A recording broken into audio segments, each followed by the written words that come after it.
Hello, everyone, and welcome to our show. Today we discuss about writing for a human and robots. We can't ignore anyone. Robots, humans, ACO, anything. And so excited to discuss this topic with Maddy Osman. How are you? I'm doing great. How about yourself? Yeah, I'm doing great today, a sunny day. I'm so excited to learn a lot more because I'm a student in this life. I often get the question why I need to have this podcast, and the main reason because I love learning. It's more about learning to get new insights. That's why when I speak with experts like you, I can get a lot of valuable insights because No, marketing is definitely. a quickly changing field. So before we start, just tell more about your self experience, background, and why you decided to take this topic. Sure, totally. Um, so I'm Maddy Osman. I run a content agency called The Blogsmith, and kind of the main thing that we do is SEO content. So things that appear on a company's blog, their website copy. We do some other online communications as well to complement those things. But I would say that like the SEO content is what we're best at, what we have the most process around, and what we like to do the best. And what we like to dig into. So we work with B2B tech brands, a lot of web hosting companies, a lot of SaaS tools, and other companies kind of at the fringes of tech and B2B and things like that. And then kind of the most recent new, I guess, title to add to my resume is author, because I wrote a book called Writing for Humans and Robots, The New Rules of Content Style, which is kind of the topic that we're digging into today. So I'm excited to share some of the things that I've learned about that, and some of the insights that you can take into your own process. Love it, love it. And I think for me, writing a book is the next level. I'm going to write books. I love it because I love read them, but I'm not sure that I'm ready. I think, yeah, it's possible that you can't get this feeling at any time. It's the process, but I read a few books about. Writing books, and one of them was from Jack London, Martin Eden. That's good book. That was written 100 years ago, but I got it. It's more about practice than actually reading how to write. It's the same like to play soccer. You can read 100 books how to play soccer, but if you don't play, you can't get any results. So yeah. Uh, Tell me why you decided to take this topic, because I check out on your LinkedIn profile that you are SEO strategist. You can help to get SEO traffic, but why you decided to share with us about writing for a human and for robots? Yeah, no, totally. I think that kind of what we were chatting about right before we went live, this whole like GPT-3 tool thing coming out, that I think a lot of writers are a little bit nervous about their jobs and all that. And I think part of the reason why I wanted to write about this topic is somewhat to address that I don't think we're in a place yet where we really should be nervous about robots taking our writing jobs. And the reason why is because the robots, at least at this point, don't yet have empathy like humans do. They can't contribute that to the content that they're writing. And ultimately, I think it's empathy that helps us connect with our target audience, and helps us to then convert our target audience to whatever conversion activity our marketing activities are trying to create. And so, yeah, I guess to some extent, it's trying to make people not worry so much about advancements in technology and what that means for writing.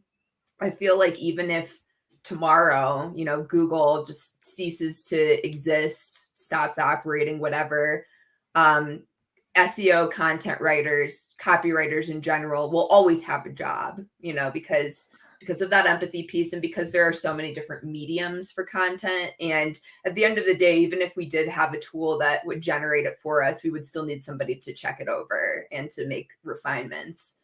And I think like Mhm. one other thing that robots can't do right now is they can't art direct. They can't do the formatting for you. So even if they could Mhm. generate all the text, it'd probably just be a block of words or whatever. We still need people to make it look nice, to sort of merchandise it a bit. Let me share my story. I remember when 10 years ago, probably 12 years ago, when I started my digital marketing journey, Mhm. I opened an online shop. And at that time, I didn't care about human. I cared only about search engines. We wrote content for the sake of having it that ranked well. Google gave Mhm. a lot of traffic, but in some time we lost all this traffic. That was dropped in one day after a few algorithms, and we got it. We need to change our attitudes. And today, after learning a lot about that, I got it. User intent is very important. Can It you is. tell about users intent? Why we need to care about human first, uh, and how to optimize for search engines, because we can't ignore search engine as well. Right. Yeah. So I guess like adding on to the conversation of your last question, so there's essentially two users that you're writing for. There's the human who can buy, and then there's the robot who like indexes that content so that the right human finds it. And that's where search intent comes in. It is our efforts to optimize our content and to index our content in such a way that the ideal target audience finds it. And so I think a lot of times in the content writing world, when it comes to doing keyword research and then implementing it, one of the issues is trying to fit a round peg in a square hole, where maybe you find a keyword and you're like, oh, it has a high search volume, and we know we can rank for it based on the keyword difficulty and the domain authority that we already have and stuff like that. But if the keyword is not really representative of your target audience, like if it looks good but it's not actually representative of them, then the problem is that you might get a lot of traffic, but you're not going to get people who actually want to buy what you're selling. And so that's where we start to get into like the idea of vanity metrics, like just the number of traffic and kind of stopping there with measurement and using that as a count of success. It's fundamentally flawed, because what really counts is what they do after they get to your website. Does it create a positive brand impression, even if it doesn't lead to a conversion? Or maybe there's a micro conversion, like they sign up for your email list, or they get in touch for a demo, or something like that. And so the reason why search intent is so important is because it connects us to the right people if we are being thoughtful about how we do keyword research and how we're showing up in those searches. Love it, love it. Maddy, I like that you mentioned this metrics, Mm. keyword difficulty, volume, and I think volume is the most dangerous metric that we have today, because it often misleads Mm. webmasters in the right direction. They are looking for this metric. I can imagine, wow, I can get this traffic, a lot of traffic, but it's not the case. It doesn't mean that you can get the same traffic, that volume, we have. Yeah. Can you tell how to consider this metrics? Especially you mentioned Mhm. about the metric keyword difficulty. Yeah. Uh, I know Ahrefs shares this metric, SEMrush has it, Ubersuggest, Moz, many recognizable tools, they usually provide Sure. this metric. But some marketers can tell me that they don't consider this metric because it's estimation. It doesn't mean that you need to provide totally the same number of links, because Google considers many parameters and you can be much better in other strong sites. Can you tell more about how to learn about volume, how to understand keyword Mhm. difficulty, and how to combine all of them, considering cost per click as well, because you can analyze what kind of traffic can you get, because it will sell or not. Provide more insights about this metrics. Yeah, sure. So a couple things to think about. I think the most dangerous metrics to get caught up in are kind of what we already discussed. One is search volume, and letting that be the almost full determinant of what you go after as far as keywords, because it's misleading if you don't factor in some of the other details. And the same thing with monthly search volume, just taken on its own. So I would say in general, any metric in isolation is dangerous because it doesn't tell the full story. Um, as far as what you should think about when you're trying to make sense of all this, I think that it is a balance between monthly search and keyword difficulty to some extent.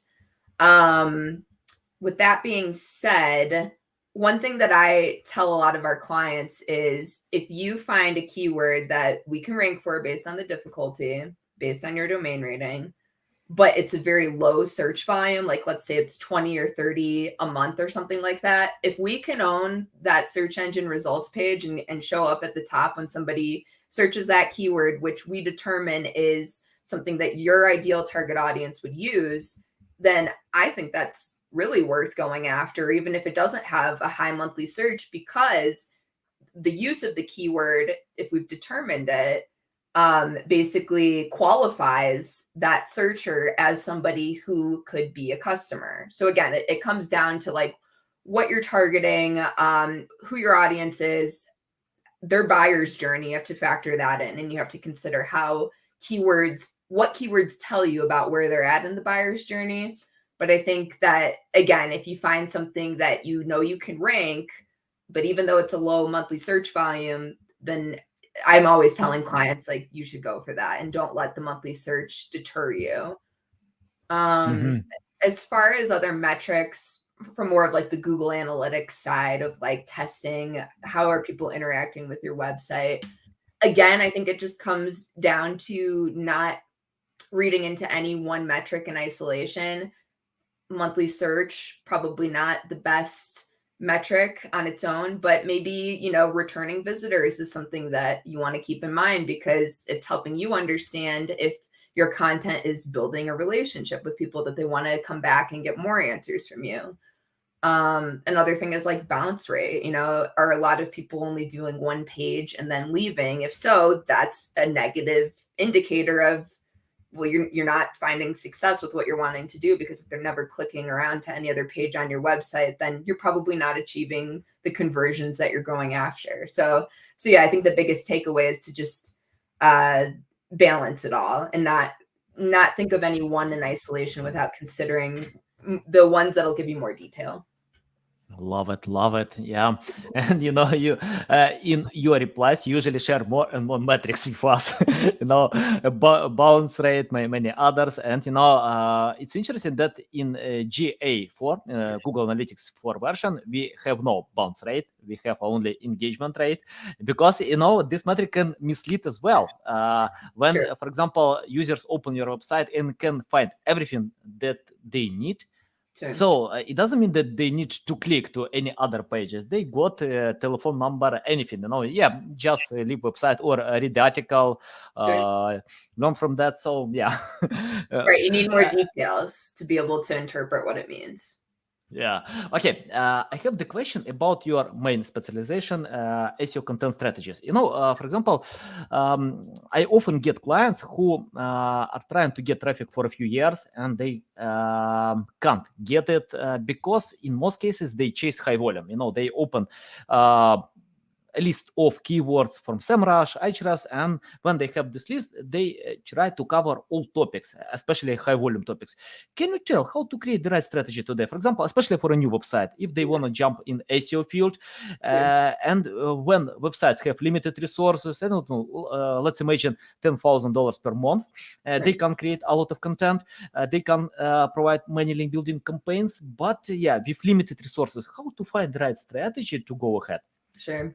Yeah, it's hard to say without jumping into a specific use case, but in general, my approach would be to first of all define your audiences. What are kind of and you might have derivatives of a certain audience member, but what are kind of the main things that we can surmise about the people that you're trying to go after that carries over to like what other derivatives there might be.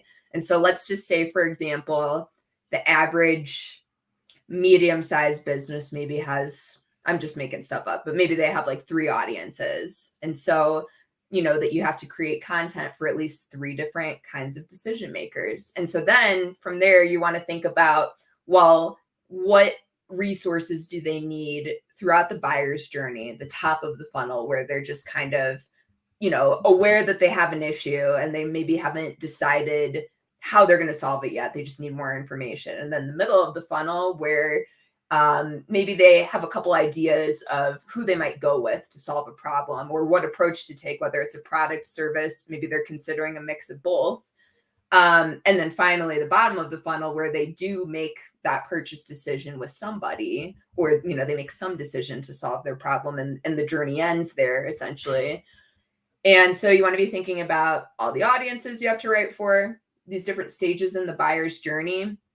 And I think to some extent, you also have to think about the different stakeholders on your team. You have your marketing folks who might be sending nurture emails or, blogs, putting them on the website to educate people, knowledge-based stuff, whatever.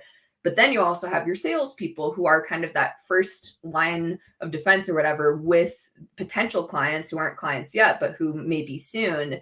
And so you have to think about what do each of these types of people need in order to effectively do their jobs. And so then you start mapping out, okay, so we have these audiences, we have these stages of the buyer's journey, we have these assets that we need.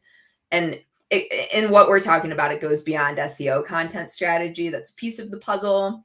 I think that it's important for people creating an SEO strategy to be thinking about sales in the back of their head, and how you can basically help people to self-service find their own answers so that they don't have to go through a salesperson. And then, by the time they do talk to a salesperson, they're pretty sure of what they want.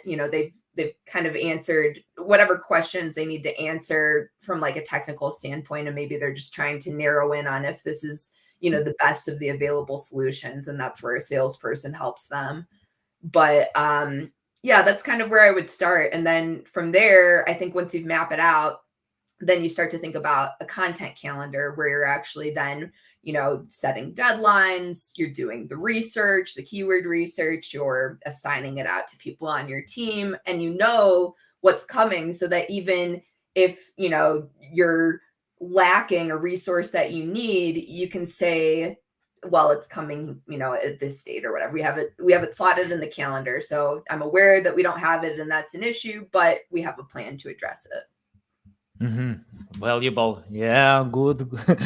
Okay, Maddy. I have the question about buying journey. Can you tell how to find this balance between top funnel and bottom funnel? Because in most cases, businesses wanna cover bottom. They wanna sell, but we need to provide content marketing campaigns to get info traffic, because most customers don't buy from an unrecognizable brand, so it helps a lot. Right. Yeah, can you tell from your experience the ratio? Of course, it depends. I know some companies that can earn $100 million, without any content marketing campaigns. They just sell. They have strong brand recognition. But for a new business, I remember when Seth Godin shares that content marketing is one marketing left, so I think it's more important for almost all businesses to create content marketing campaigns. How to find this balance between bottom and top funnel? Yeah, no, it's a great question, and it's a difficult one to answer because, again, I think it comes down to what's the need, what's the immediate need, and that's kind of where you have to start with where you put your resources. I would say it almost feels like bottom of the funnel is the most important because it's going to be the most impactful on that final conversion activity or that final stage of the journey, and how effectively you get people to choose you over the competition or another type of solution. So I think that's where you start. I think that you really want to start with bottom of the funnel, especially if you have limited resources, and then you kind of work your way back up to the top, because all that stuff is still very impactful and it's important. And you'll probably find that the top of the funnel stuff is what's going to have a higher monthly search volume. It is going to be the stuff that gets better engagement because you're kind of capturing that wider net of people who may or may not be a fit for your final services.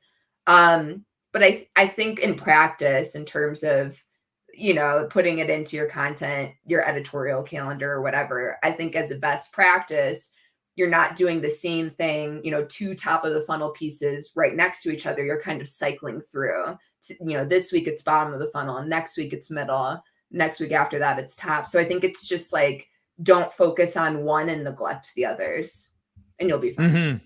Yeah, I love it. Okay, let's talk about your live tools. Can you share a list of tools that can help you to create the right content strategy? Sure. So as far as things like keyword research and also content structure, because that's kind of the application of the keyword research. We use Ahrefs. That's kind of like our all-in-one tool for keyword research mostly, but we use it for other things like their technical audit tool is nice. And now that they've made it so that you can connect any Google Search Console and I think Google Analytics, but definitely Google Search Console that you have access to without like adding any cost to your plan. That was such a great thing that happened with that tool. So we use that kind of at the front end of the process. And then essentially once we come up with our main primary keyword, we then feed that keyword from Ahrefs into a tool called ClearScope. And so ClearScope, for those who are not familiar, is a content optimization tool. We use that more, I would say, in the back end of our process. So like as we're drafting, but also like as we're editing, more so than when we're creating like an outline, for example, because that is another really important part of our process. It helps us to conceptualize a topic, start to put the structure together. But what's most important, I would say, for our clients is it helps us get on the same page. And it gives them the opportunity to review the direction that we're going before we, put the finalizing touches on the draft. Another tool that we use more on the front end, more for the outline stage, is called Phrase. And Phrase is very similar to ClearScope. They have minor differences. I would say Phrase is really better for that briefing where it's pulling in a lot of research.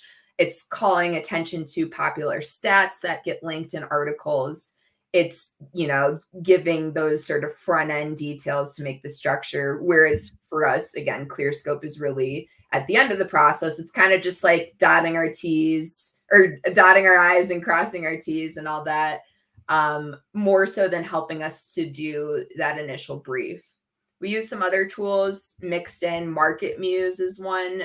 They have a slightly different approach to how they suggest keywords than a tool like Ahrefs or Phrase or ClearScope. They use some NLP technology that's kind of interesting.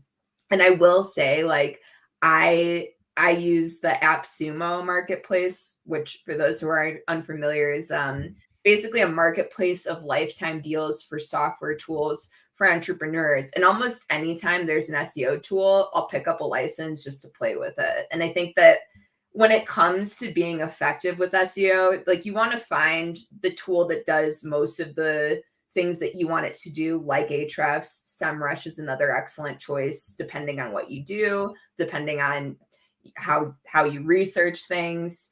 But it's also useful to have those kind of fringe tools, like the ones that I find on AppSumo, that they focus on something very specific. Like another one I can think of recently is called like QPop or QA Pop or something like that. And what that one does is it goes through Quora answers and finds topics of interest, to some extent keywords and language to use. And so again, it's a niche tool, but it adds some interest. And for certain clients, it might be an extra benefit to them, like if they want to be targeting Quora answers and come up with some copy to put in there to advertise a piece of content we're creating for them. So yeah, I think like my best advice here is to just play around and figure out like what is easiest for you to use. Nicely, love it. Yeah, Market Muse, I know this tool. Jeff Coyle spoke on my podcast. Yeah, I know it's amazing tool. By the way, let's talk about AI tools, because we before the podcast we discussed a little bit about AI tools, Sure. and let's share with our audience as well. What do you think about AI tools? They're ready to replace humans, or how they can help if they are not ready?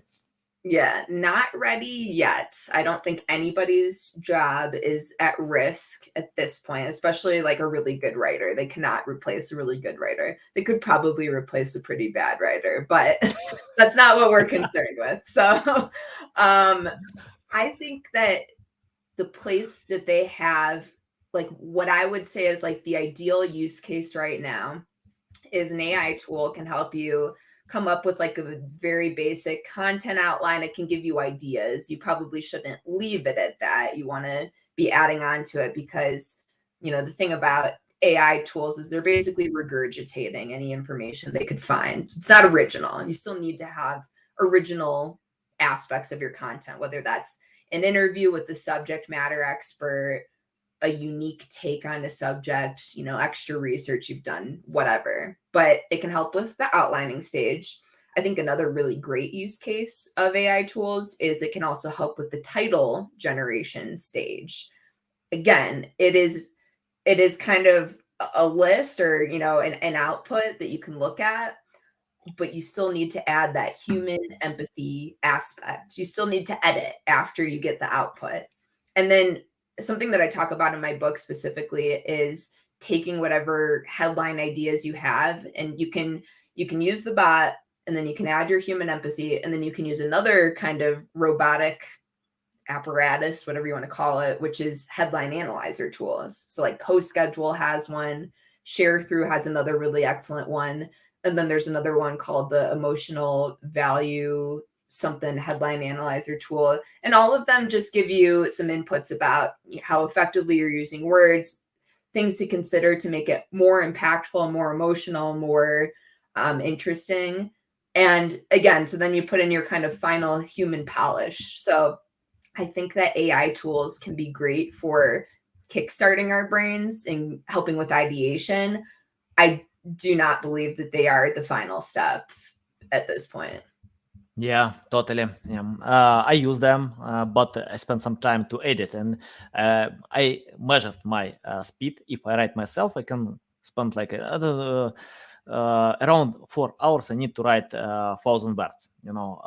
But it depends on the topic, of course, on many factors. If I know exactly what I want to write, then 4 hours for 1,000 words. But with the tool, I can write like 10,000 words, just to edit, to provide some, manual checking. But, I think if you write for some big publication, you don't need to use them. They can't help. But for some content, that's good, if you have no time, if you believe that competition is not huge, why not? That's awesome to use them.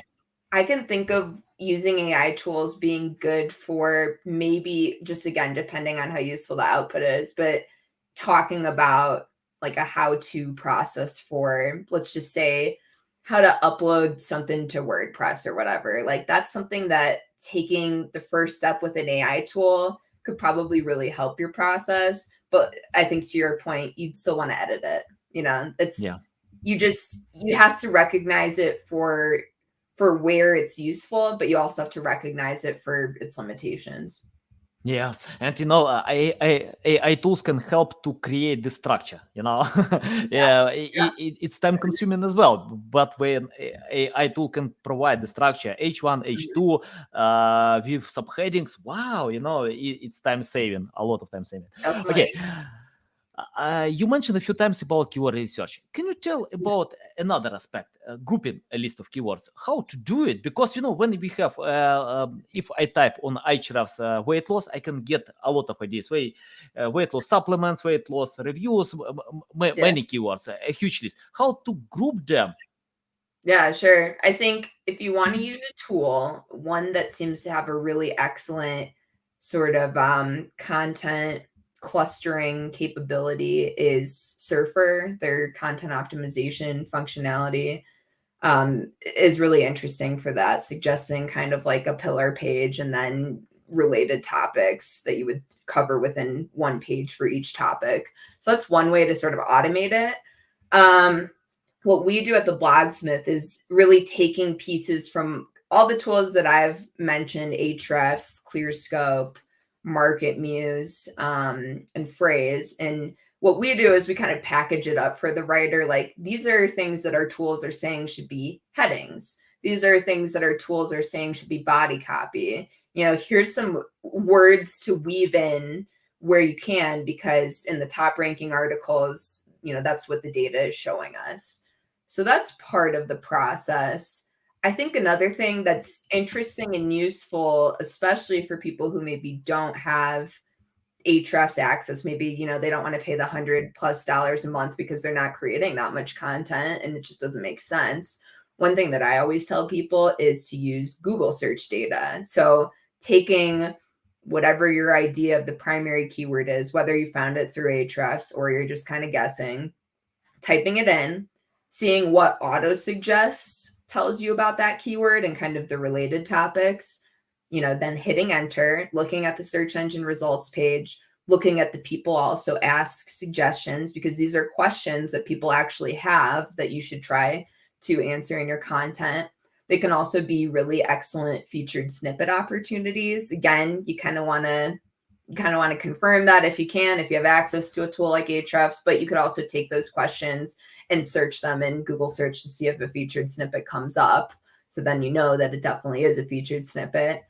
And then finally, at the end of Google search, looking at the related searches. I think is it searches related to now? I always mess it up because it's like almost the same thing. But the thing that's on the bottom that is kind of like the autocomplete suggestions, the main difference being that the searches related to, or whatever it's called, are using different terminology. So the autocomplete kind of uses that same long tail keyword and adds onto it, whereas the related searches are using different terminology, similar subjects. And so I think all of this data from Google, what it tells you is a basic structure for your article. It doesn't tell you the keyword difficulty. It doesn't tell you monthly search volume, but we do that as part of our process in addition to Ahrefs, Phrase, ClearScope, Market Muse, because we want to see what people are actually searching and what comes up. So I think that's one way to do that research in a way that's effective. And maybe it doesn't have all the metrics associated with it, but there are a lot of insights that can be gained. Yeah. Okay, let's talk about another aspect. It's called pillar pages. For example, when I check out Moz, I can see some pillar pages about SEO, SEO for beginners, technical SEO, many topics. Can you tell how is important to consider in your content strategy pillar pages or hubs, whatever someone call them? How's important about that? I think it's definitely important. I think that it makes the most sense to worry about that or to think about it when you have a body of content. I mean, it also makes sense if you're planning out your content strategy for sure, but it's not something you can really put together until you have things published, I guess is what I'm trying to say. And so we've been starting to do more of those for clients lately. I will say an example I can think of that was impactful for me was by another content agency that I'm familiar with. That's also well, they're targeting a more like technical audience, I would say, but it's called Draft Dev, and they made a pillar page recently, and it was like 101 content marketing resources. It related to the body of work that they had already published, and it was like questions that clients have about their process, thinking back to kind of what we talked about at the beginning of this, which is like you need those like knowledge base and those like sales pieces. You want to like help people self-serve themselves the answer to whatever questions come up frequently from prospects and even from existing clients. But it was essentially a page of links to all this content they've created. And as a benefit, I think it positions them as experts to whoever is coming to their website, because it's showing like we've already covered all this. Like this isn't a second what's the word I'm looking for? Thought. It's something that they've already put a lot of thought into. And so creating the pillar page was a matter of just putting it all together in categories. Yeah. Okay, let's talk about the hardest part of SEO, link building. Can you tell how to choose the right strategy? Because we have a bunch of link building techniques, white hat SEO, black hat SEO. I don't recommend black hat SEO. I know someone can get high results with that. It's up to them. But about white hat SEO, can you tell how to choose the right strategy? Because so many techniques, guest posting is the most popular, but I'm not sure it will provide high results. Probably someone can get high results with that if they write awesome guest posts. So your loving techniques. Sure. Yeah. I can share some things that have worked for us and maybe some things to think about with looking for like a link builder provider. Things that have worked really well for us is being subscribed to Haro, help a reporter out, and looking for relevant queries. There's some agencies that will do this for you. I don't know if I agree with how helpful that is for the cost. So if you can create some sort of internal process and like a point person who can be on this every day, looking for opportunities and then responding in a way that's on brand and that makes people want to pick your response. I guess for people who don't know what Haro is, it's called Help a Reporter Out. It's a thrice daily email that gets sent out and it's categorized by like business, technology, lifestyle, whatever. And so you can kind of look and see what other journalists are looking for in terms of sources and inputs. And it can be hit or miss. And, there's certainly times where I've put together a really thoughtful answer that didn't get used. And that's just kind of part of, I think that's link building in general, though. I mean, that's not really unique to Haro. So that's one thing that's worked really well. I think you mentioned guest posts too. I think that's something that is effective. It's a lot of work, obviously, because you have to create that relationship with the place that you're going to be posting on. You have to create the content too, which, costs time and money. And you want it to obviously be very good content, because if it's not, then it's not really benefiting you from like the sales perspective, even if it is benefiting you from the link building perspective. So it's just complicated. I think other things to think about are things like creating useful linkable assets within the content you're creating. So like an infographic, that's one thing that makes it easier for people to be like, I'm going to link to this resource over the one that doesn't have that, or I'm going to grab this infographic and have a link back to the original source. So those are things to think about that I think some are low lift, some are not so low lift. Another thing that you could consider is whenever you're creating content, reaching out to the people that you've quoted, whether they've given you an exclusive interview or not. You could still say, I featured you in this, or a news outlet, you could say we featured your content here as a source or something, and they might link back to it. There's a lot of different ways to go about it. You just have to kind of figure out what do you enjoy, what gets results. You have to kind of try a bunch of things, I think.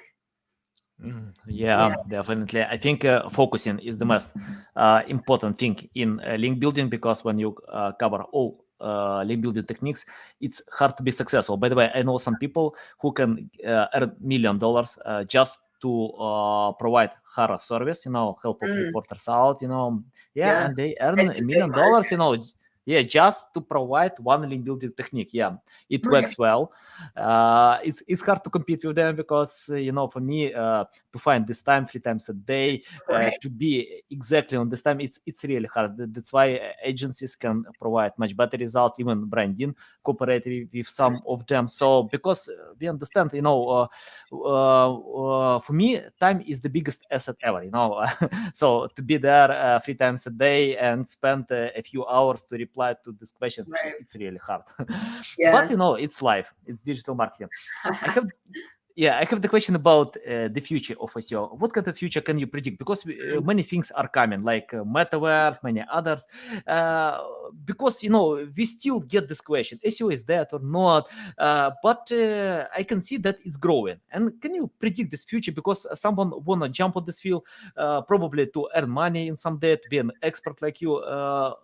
Lead them in the right direction. Do they need to learn SEO or not? It's a hard question to answer. I mean, I remember the news item a while back where it was like Google took out the clause in their mission statement about like do no evil or something. So that's like no longer part of their the way they operate. They believe they can do evil now, I guess. And so I think we have to keep that in mind when it comes to like the future of our jobs and in the SEO field as a whole. I think that those who have predicted zero-click search is only going to get bigger are correct, because things change on the search engine results page on a daily basis. We have the featured snippets that effectively summarize perhaps the full answer of what somebody's looking for. We have all these different, the knowledge graph stuff, how they display news or images or whatever. There's a lot of ways that you can lose that click within search already. And I think that's something to be a little bit nervous about, for sure. I do think that Google's assertion that great content rules all, I think that is the truth. I think that as long as your intent is to help a reader, provide a great reader experience, solve the question that they're asking by typing in a specific search, by doing a research to understand, like what questions they have related to that, what exactly they're trying to figure out. I think if you keep that in mind and you create content with that in mind, I think that that's still the best way to do things, really, regardless of how you're optimizing it for SEO, because SEO isn't the only way that content gets discovered. So if you have truly great content and it takes off over email, on social, just between friends, whatever, it's still going to perform, And so I think that for whatever people are worried about with the future of SEO, I think you just have to keep in the back of your mind that doing good work with the audience in mind and helping them, I don't think that that's ever going to go out of style. So that's how I choose to move forward, I guess. Guys, for me, it's hard to predict any future. I know about that when I trading or investing. I always fail. Many times I can lose money with that. But I know when we have specialists like Maddy, the future of SEO is shiny. You can get high results with that. So a big pleasure, Maddy, to learn from you, to get all these insights. Tell our audience how they can reach out to you, learn more about you, follow you. Sure. Yeah. No, thanks again for having me. Definitely a fun and interesting conversation. It's always good to hear, how other people are percepting, I guess, what's going on in SEO. So as far as where people can learn more, definitely, if you liked what we talked about today, check out my book. It's on Amazon and it'll be fully available on July 18th, but you can pre-order for Kindle right now. Writing for Humans and Robots, The New Rules of Content Style is the title. Otherwise, you can visit the Blogsmith's website, learn a little bit more about what we do there with content specifically. So that's just theblogsmith.com. And then for any questions after the fact or just to chat shop, I'm most active on Twitter. It's at Maddy Osman. So yeah, looking forward to continuing the conversation for anybody who wants to. I like the cover of your book, amazing. I think you found the best designer who can create such cover, So long to get there, so I really appreciate that feedback. Yeah, impressive. Okay, guys, you can find the link to this book in the description below, and all other links, social media profiles, connect with Maddy, learn from her, follow her, because you can get a lot of valuable insights that we did it today. Thanks, Maggie, again for sharing with us. It's a big pleasure. Welcome back anytime. And guys, listen us on Apple, Google, Spotify, and see you next time.